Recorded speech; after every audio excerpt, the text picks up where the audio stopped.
ito naman po lugar na ito, kung mapapansin ninyo ay merong historical marker din po sapagkat nung panahon po na sa pananalagi dito ni St. Andrew Kim, ito pong site na ito ay may nakatanim na puno ng mangga. Okay. Inihambing at sinulat sa report nung paring kanyang formator na pare. Oo. Kasi St. Andrew Kim ay lagi niya nakakita sa ilalim ng puno ng mangga. Ah. Kung saan doon siya lagi nagme-meditate, nagpe-prayer.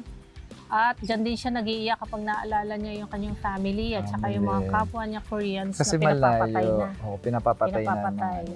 So, namatay na po yung puno ng mangga na yon. And then, if you would see our cross inside the chapel, the cross inside sa altar, yung cross po ng resurrected Christ. Galing sa mangga. Galing po yun, nakahoy na puno po ng mangga.